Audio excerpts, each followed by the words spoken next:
Selamat datang di channel Marimo-kun.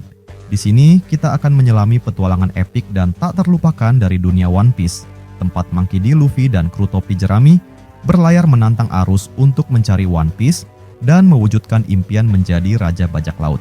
Setiap pulau yang mereka kunjungi membawa kisah yang penuh dengan pertarungan, misteri, dan rahasia besar tentang dunia yang penuh keajaiban ini. Dalam setiap video, Marimo-kun akan mengupas karakter-karakter ikonik, kekuatan buah iblis yang unik, dan strategi pertempuran dari setiap arc yang penuh ketegangan. Bersiaplah untuk menelusuri teori-teori mengejutkan dan fakta-fakta menarik yang mungkin belum kamu ketahui. Jadi, pastikan kamu sudah siap untuk menjelajahi dunia penuh warna dan petualangan yang luar biasa ini bersama kami. Jangan lupa subscribe dan aktifkan loncengnya agar kamu tidak ketinggalan setiap update terbaru tentang dunia One Piece. Baiklah, mari kita mulai.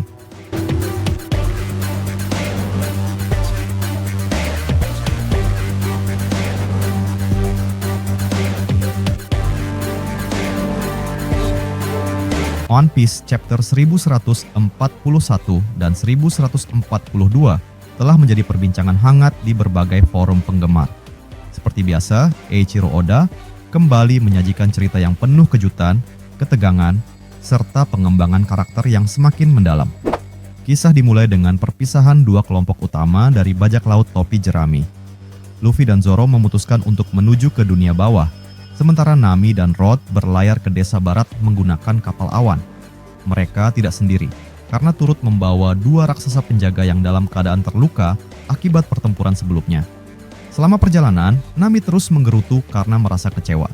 Di dalam kastil sebelumnya, ia tidak menemukan harta karun yang ia harapkan. Padahal Nami sangat bersemangat untuk membawa pulang benda-benda berharga. Namun, Rod berusaha menenangkannya dan mengingatkannya agar lebih berhati-hati dalam berbicara. Ia takut niat Nami untuk mencari harta karun terdengar oleh para raksasa penjaga yang berada di sekitar mereka. Di sisi lain, cerita beralih ke Franky dan Ripley yang masih melanjutkan eksplorasi mereka di Pohon Adam. Franky sangat kagum dengan pohon legendaris ini karena ternyata ada lebih banyak hal yang bisa dipelajari dari pohon raksasa tersebut. Ripley kemudian menjelaskan bahwa selama ini para raksasa tinggal di cabang-cabang pohon Adam yang sangat besar. Oleh karena itu, di setiap cabangnya terdapat peninggalan sejarah yang berharga dan menjadi saksi perjalanan waktu. Namun, di tengah eksplorasi mereka, Franky menyadari ada satu cabang besar yang telah ditebang. Dengan rasa penasaran, ia bertanya kepada Ripley mengenai hal tersebut. Ripley pun menjelaskan bahwa dahulu di cabang tersebut pernah ada sebuah desa bernama Haugen. Sayangnya, suatu ketika desa itu mengalami musibah besar, yakni tersambar petir yang mengakibatkan kebakaran hebat. Hal unik dari cabang pohon Adam adalah jika satu cabang mulai terbakar, api tidak bisa dipadamkan dengan cara biasa. Oleh karena itu, untuk mencegah penyebaran api ke cabang lain, cabang tempat desa Haugen berada harus dipotong dan dijatuhkan. Franky mendengar cerita ini dengan penuh perhatian. Ia merasa simpati terhadap para raksasa yang harus kehilangan tempat tinggal mereka akibat kejadian tersebut. Ripley juga menambahkan bahwa kelemahan terbesar negeri Elbaf adalah api dan petir yang dapat menyebabkan kebakaran besar. Setelah perjalanan panjang, akhirnya Nami tiba di desa barat. Setibanya di sana, ia langsung bergabung dalam sebuah pesta besar yang diadakan oleh para raksasa. Di tengah kemeriahan pesta, ia bertemu dengan Usopp yang sudah dalam keadaan mabuk berat. Dengan penuh rasa ingin tahu, Usopp bertanya kemana saja Nami pergi dan di mana Luffy serta Zoro saat ini. Namun, Nami memutuskan untuk merahasiakan keberadaan mereka karena tidak ingin menimbulkan masalah baru. Tak lama kemudian, seorang raksasa bernama Jarul datang ke meja mereka. Usopp dengan penuh semangat memperkenalkan Nami sebagai seorang navigator yang sangat berbakat. Jarul pun memuji kecantikan Nami, yang membuat Usopp penasaran dengan tipe wanita yang disukai Jarul. Dengan antusias, Jarul menjawab bahwa ia menyukai wanita yang lebih tua. Pernyataan ini membuat Usopp terkejut dan spontan memukul kepala Jarul, sambil berkata bahwa hampir tidak mungkin ada wanita yang lebih tua darinya. Nami, yang menyaksikan kelucuan Usopp dalam keadaan mabuk, hanya bisa tersenyum. Ia kemudian berkata bahwa Usopp pasti sangat bahagia mengingat sejak lama ia bermimpi untuk datang ke Elbaf. Kini, impian itu akhirnya terwujud dan bajak laut topi jerami benar-benar berada di tanah para raksasa. Sementara itu, di dunia bawah, Luffy dan Zoro akhirnya tiba di tempat yang mereka tuju. Namun, apa yang mereka temukan di sana membuat mereka terkejut. Loki, sang pangeran raksasa, terlihat dalam kondisi yang sangat parah. Ia mengalami luka berat akibat serangan brutal dari seorang kesatria suci wanita bernama Gunko. Selain itu, pedang Shamrock sempat berubah menjadi Cerberus dan menyerang Loki tanpa ampun. Kini, Loki terbaring dalam keadaan terantai, tidak bisa berbuat apa-apa selain menerima siksaan yang tiada henti. Luffy, yang tidak tahan melihat kondisi Loki, segera mencoba untuk melepaskan rantainya. Namun, rantai tersebut terbuat dari batu laut, yang membuat Luffy langsung melemah saat menyentuhnya. Hal ini menjadi tantangan tersendiri bagi mereka, karena Luffy adalah pengguna buah iblis yang rentan terhadap batu laut. Di sisi lain, Zoro merasa mereka tidak bisa gegabah dalam mengambil keputusan. Ia ingin terlebih dahulu memastikan apakah Loki benar-benar pantas untuk dibebaskan atau tidak. Untuk menguji keaslian luka Loki, Zoro tanpa ragu menendang salah satu luka di tubuhnya. Loki langsung menjerit kesakitan, menandakan bahwa luka tersebut memang asli.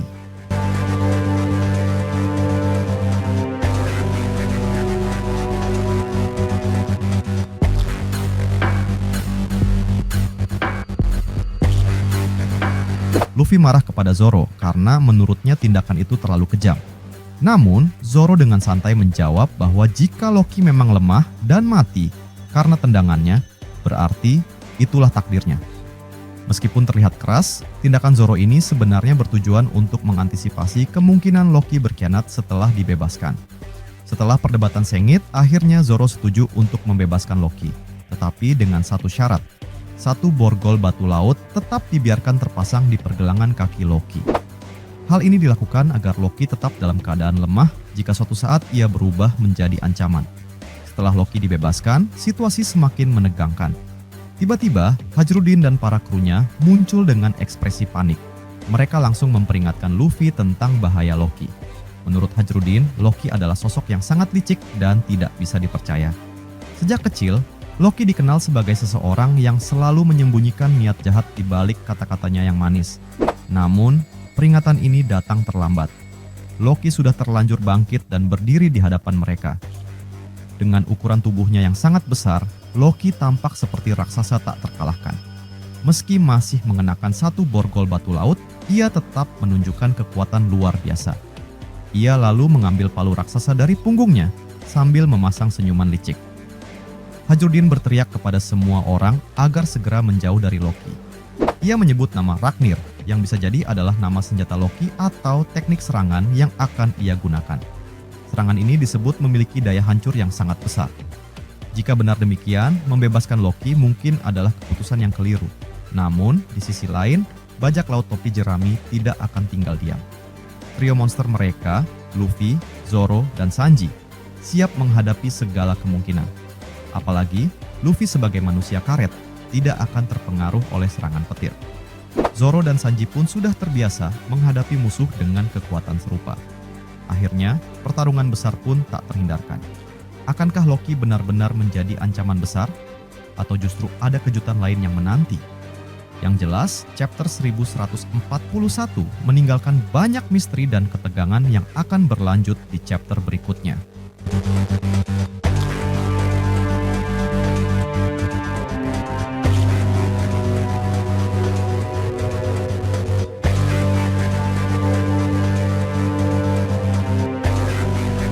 Kebebasan Loki dan ancaman besar di Elbaf.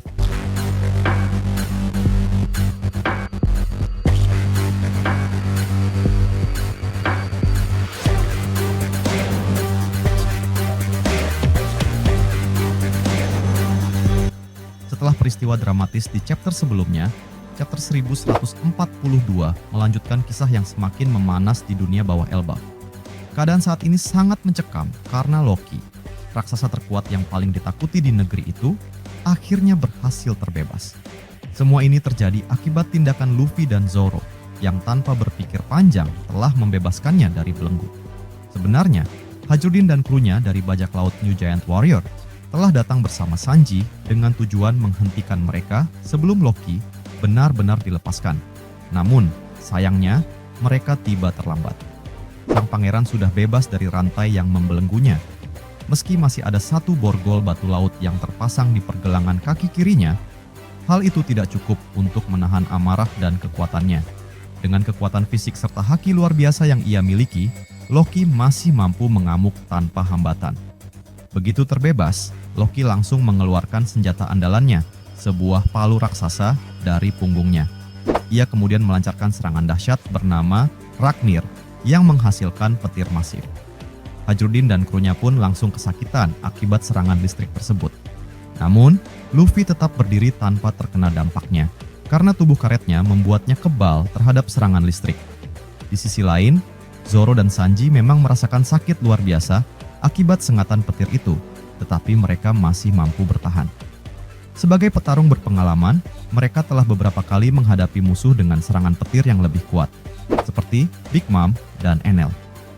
Sementara itu, borgol batu laut yang masih terpasang di kaki Loki memastikan bahwa serangan petirnya bukan berasal dari kekuatan buah iblis, melainkan dari palunya yang memiliki kekuatan misterius. Sanji yang frustrasi langsung memarahi Luffy dan Zoro atas tindakan ceroboh mereka yang telah menyebabkan kekacauan besar ini. Luffy yang juga kesal berusaha meminta Loki untuk berhenti. Namun, Loki hanya tersenyum menyeramkan dan berkata bahwa jika ia berhenti, maka para raksasa Elbaf akan kembali menangkapnya. Tidak ingin ditahan lagi, Loki justru semakin menggila dan mulai melancarkan serangan lain dengan palu besarnya, menyebabkan kehancuran di sekitar. Melihat situasi yang semakin tidak terkendali, Luffy memutuskan untuk bertarung dengan serius. Ia langsung mengaktifkan Gear 5, karena ia sadar bahwa menghadapi raksasa sekuat Loki tidak bisa dilakukan dengan kekuatan biasa.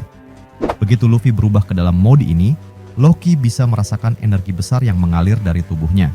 Hal ini membuatnya tertarik untuk menguji kekuatan Luffy secara langsung.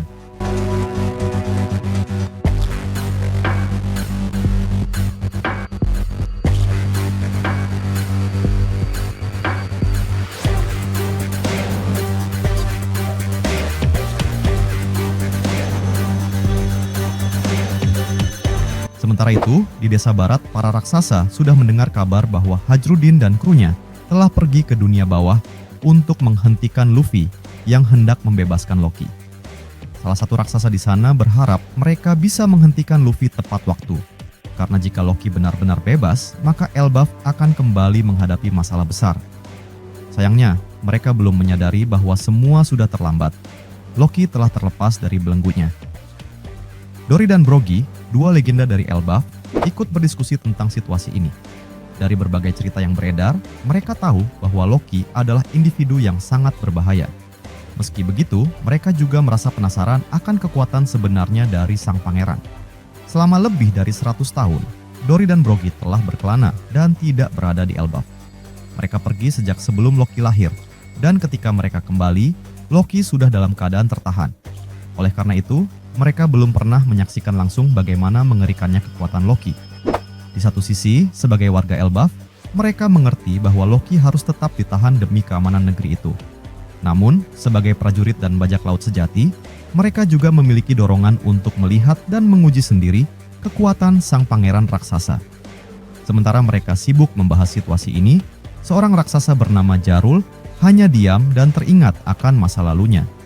Beberapa tahun lalu, ia menyaksikan langsung bagaimana Loki bertarung melawan Raja Harald di Kastil Aurus.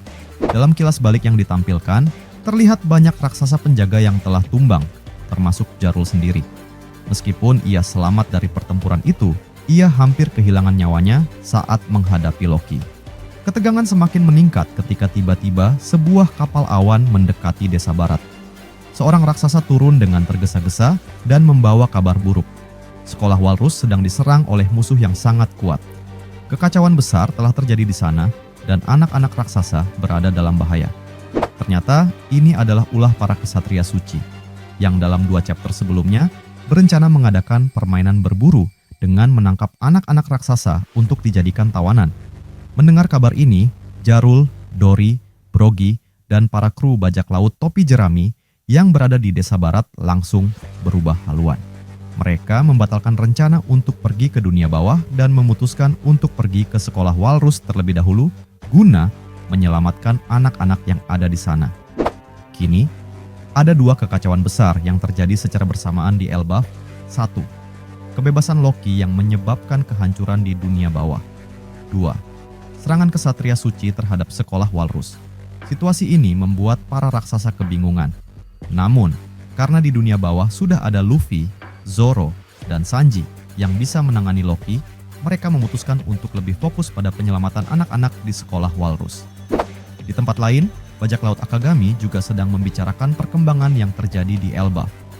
Lakiru berkata bahwa jika mereka masih berada di sana, mereka pasti sudah bertemu dengan Luffy. Ia mengungkapkan betapa ia merindukan bocah itu sejak pertemuan mereka 12 tahun yang lalu. Namun, Yasop menanggapinya dengan lebih serius. Ia mengatakan bahwa mereka terlalu sibuk untuk berlama-lama di Elbaf. Dalam hati, Yasop sebenarnya merasa lega karena ia belum siap untuk bertemu dengan Usop. Rasa bersalah karena meninggalkan anak dan istrinya masih menghantui dirinya, dan ia belum tahu bagaimana cara menjelaskan situasinya kepada Usop jika mereka bertemu. Shanks kemudian menyinggung tentang ancaman besar yang sedang mengintai Elbaf. Ia menyebutkan bahwa sejak dulu, pemerintah dunia selalu ingin menguasai Elbaf dan menjadikan para raksasa sebagai sekutu mereka.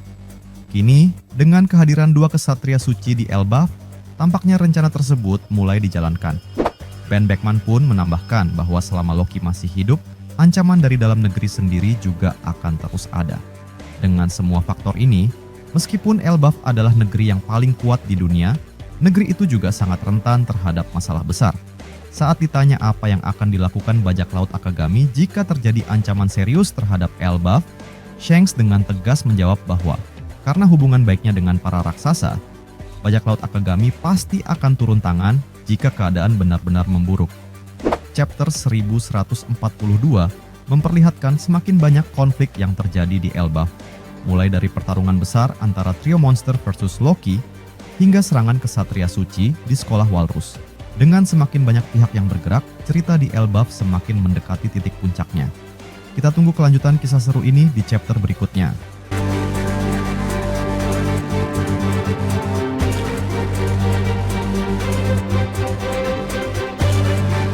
Terima kasih sudah nonton sampai akhir. Jangan lupa kasih like kalau kalian suka konten ini, share ke teman-teman kalian yang juga suka One Piece, dan tentunya subscribe biar kalian nggak ketinggalan video terbaru dari Marimo Kun. Kalau ada teori, fakta, atau topik lain seputar One Piece yang kalian pengen kita bahas, langsung tulis aja di kolom komentar. Sampai jumpa di pembahasan berikutnya, dan teruslah berlayar bersama kru Mugiwara. Salam nakama.